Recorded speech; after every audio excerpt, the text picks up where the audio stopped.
Dear students, welcome back to my YouTube channel. I am your Raghunatha R Social Science teacher, Government High School, Badavanalli, Madhugiri Taluk, Tumkur district. Dear students, in the last video, we have learnt about meaning of bank, characteristics of bank, and functions of bank. In this video, we are going to discuss about relationship between banker and customers, services offered by banks, banks and post offices in banking transactions. Dear students, I hope that you have understood about functions of bank. Now we are going to discuss about services offered by banks. The first one is debit card and credit card. Debit card and credit card. Debit card is a plastic payment card. Debit card is a plastic payment card that can be used instead of cash when making purchases. The money is immediately transferred directly from the cardholder's bank account when performing any transactions. And the credit card, it is a card issued by banks. The person who have credit card can use to pay for his purchases without having to pay in cash or issuing a check. The credit limit of the card is decided by the bank depending on the customer's credit score and monthly income. Credit card ಬ್ಯಾಂಕ್ಗಳು ತಮ್ಮ ಗ್ರಾಹಕರಿಗೆ ನೀಡತಕ್ಕಂಥ ಒಂದು ಬಗೆಯ card. ಇದರಲ್ಲಿ ಗ್ರಾಹಕರು ಖರೀದಿ ಸಮಯದಲ್ಲಿ credit ಕಾರ್ಡನ್ನು ಬಳಸಿ ನಗದಾಗಿ ಹಣವನ್ನು ಪಾವತಿಸುವ ಬದಲಾಗಿ ಕ್ರೆಡಿಟ್ ಕಾರ್ಡ್ನಿಂದ ಹಣವನ್ನು ಪಾವತಿಸಬಹುದು.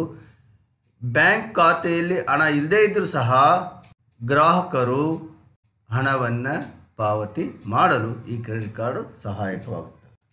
Look at this picture. The first one is debit card. On the debit card, Visa, VISA or MasterCard, these are the examples for the debit card.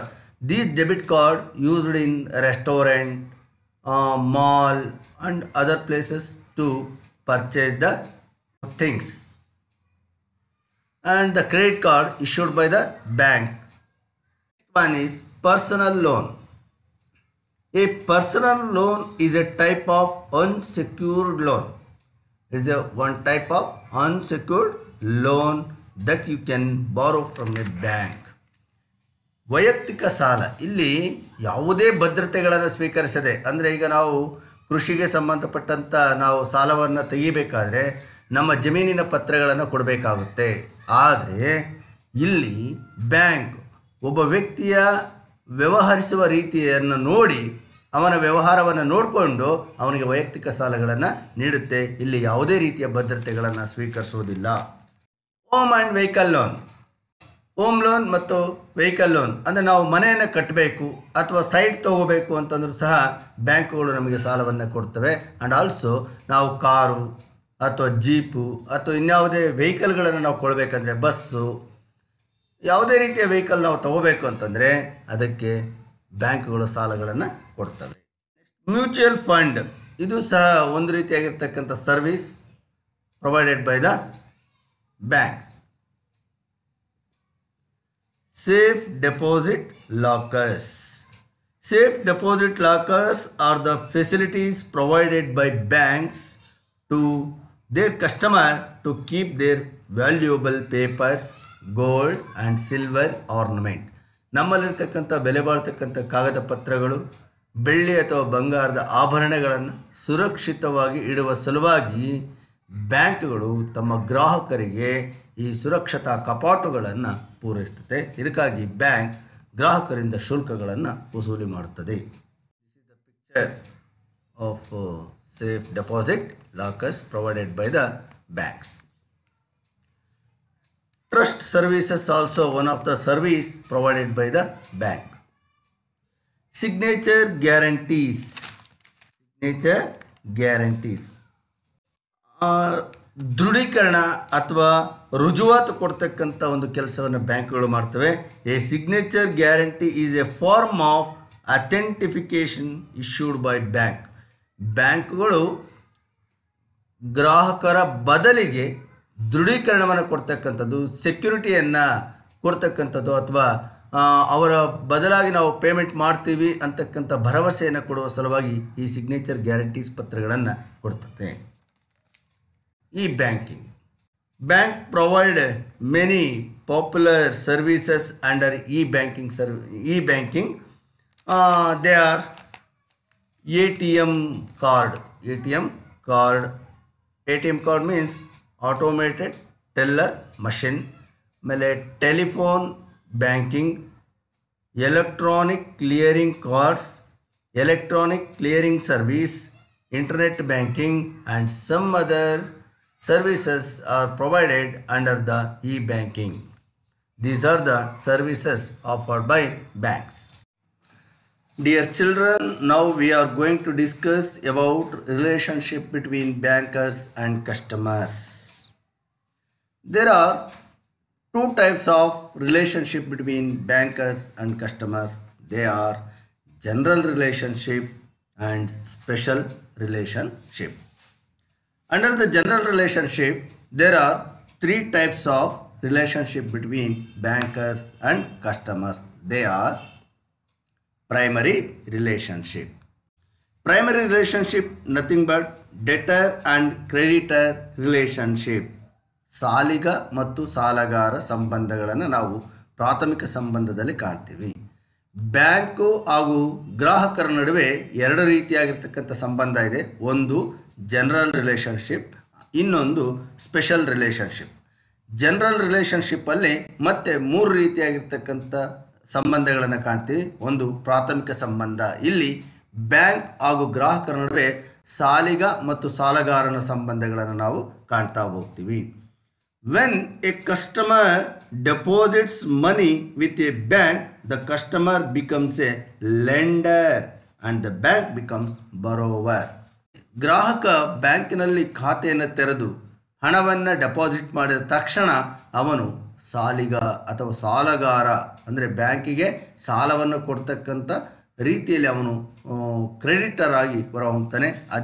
ಅದೇ ಸಂದರ್ಭದಲ್ಲಿ ಬ್ಯಾಂಕ್ ಬಾರೋವರ್ ಆಗಿ, ಅಂದರೆ ಸಾಲಗಾರನಾಗಿ ರೂಪುಗೊಳ್ಳುತ್ತೆ. ಸಾಲವನ್ನು ಪಡೆದಿರ್ತಕ್ಕಂಥ ಒಂದು ಸಂಸ್ಥೆ ಆಗುತ್ತೆ. ಹಾಗಾಗಿ ಬ್ಯಾಂಕ್ ಮತ್ತು ಗ್ರಾಹಕರ ಮಧ್ಯೆ ಡೆಟರ್ ಆ್ಯಂಡ್ ಕ್ರೆಡಿಟರ್ ರಿಲೇಷನ್ಶಿಪ್ ಇದೆ.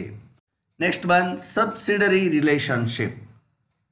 Customer deposits securities or other valuable with the banker for safe custody. Bank act as a trustee of his customer. ಗ್ರಾಹಕ ತನ್ನಲ್ಲಿರುವ ಬೆಲೆ ಬಾಳುವ ಪತ್ರಗಳನ್ನು ಅಥವಾ ಆಭರಣಗಳನ್ನು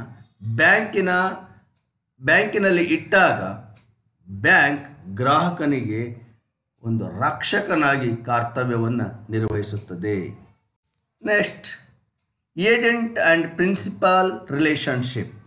here the bankers renders agency services for their customer.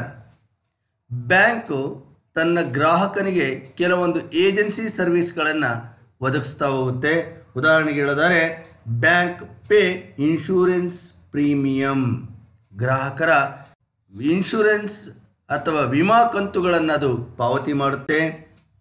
It pay electrical bills and it pay taxes. ಈ ರೀತಿ agent ಆಗಿಯೂ ಸಹ ಕೆಲಸವನ್ನು ಮಾಡುತ್ತೆ. ಅದೇ ಟೈಮಲ್ಲೇ it collect the interest on investments, dividends on shares, collect cheques etcetera.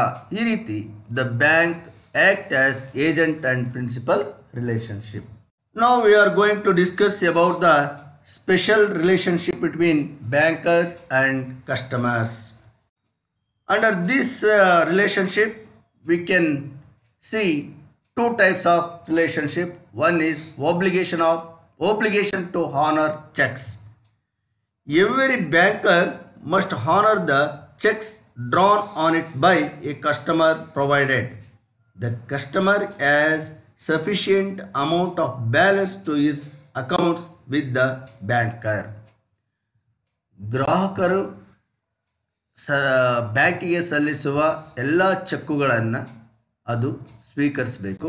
ಅದೇ ಸಂದರ್ಭದಲ್ಲಿ ಗ್ರಾಹಕರು ಬ್ಯಾಂಕಿಗೆ ಸಲ್ಲಿಸುವ ಮೊದಲು ತನ್ನ ಖಾತೆಯಲ್ಲಿ ಹಣ ಇದೆಯೋ ಇಲ್ಲವೋ ಎಂಬುದನ್ನು ಖಾತ್ರಿಪಡಿಸುವುದು ಗ್ರಾಹಕ ಮತ್ತು ಬ್ಯಾಂಕ್ಗಳ ನಡುವೆ ಇರ್ತಕ್ಕಂಥ ಮತ್ತೊಂದು ಸ್ಪೆಷಲ್ ರಿಲೇಷನ್ಶಿಪ್, ವಿಶೇಷವಾಗಿರ್ತಕ್ಕಂಥ ಸಂಬಂಧ. Another one is obligation to maintain secrecy of account. It is an obligation on the part of a banker to maintain secrecy about the customer's account.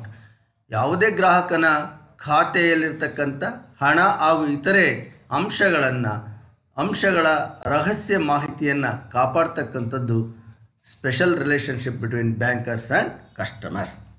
Dear students, now we shall take a look on bank transaction or banking transactions. Any sort or type of activity of bank with money in an account is called banking transaction. Any sort or any type of activity of bank with money in an account. ಬ್ಯಾಂಕುಗಳು ಖಾತೆಯಲ್ಲಿರುವ ಹಣದೊಂದಿಗೆ ನಡೆಸುವ ಯಾವುದೇ ವ್ಯವಹಾರ ಅಥವಾ ಚಟುವಟಿಕೆಯನ್ನು ನಾವು bank ವ್ಯವಹಾರ ಅಥವಾ ಬ್ಯಾಂಕಿಂಗ್ ಟ್ರಾನ್ಸಾಕ್ಷನ್ ಅಂತಂದೇಳ್ಬಿಟ್ಟು ಕರಿತೀವಿ. ಹಿಯರ್ ಬ್ಯಾಂಕಿಂಗ್ ಟ್ರಾನ್ಸಾಕ್ಷನ್ ಇನ್ಕ್ಲೂಡ್ಸ್, ಇಲ್ಲಿ ಬ್ಯಾಂಕ್ ವ್ಯವಹಾರ ಅಂದ ತಕ್ಷಣ ಅದರಲ್ಲಿ ಏನೇನು ಬರುತ್ತಪ್ಪ ಅಂತಂದರೆ ಡೆಪಾಸಿಟ್ಟು, ವಿಡ್ರಾವಲ್ ಅಂದರೆ ಹಣವನ್ನು ಠೇವಣಿ ರೂಪದಲ್ಲಿ ಸ್ವೀಕರಿಸೋದಿರ್ಬೋದು ಅಥವಾ ಪಾವತಿ, ವಿಡ್ರಾವಲ್ ಅಂದರೆ ಹಿಂದಕ್ಕೆ ಹಣವನ್ನು ಪಡಿತಕ್ಕಂಥದ್ದಾಗಿರ್ಬೋದು. ಪೇಮೆಂಟ್ ಫ್ರಮ್ ಬ್ಯಾಂಕ್ ಅಕೌಂಟ್, ಇತರೆ ಬ್ಯಾಂಕುಗಳ ಖಾತೆಗೆ ಹಣವನ್ನು ಸಂದಾಯ ಮಾಡ್ತಕ್ಕಂಥದ್ದು, ಮತ್ತು ಲೋನನ್ನು ಪಾವತಿ ಮಾಡ್ತಕ್ಕಂಥದ್ದು ಹಾಗೂ ಇತರೆ ಸೇವೆಗಳನ್ನು ನಾವು ಈ ಬ್ಯಾಂಕಿಂಗ್ ವ್ಯವಹಾರದಲ್ಲಿ ಕಾಣ್ತೀವಿ.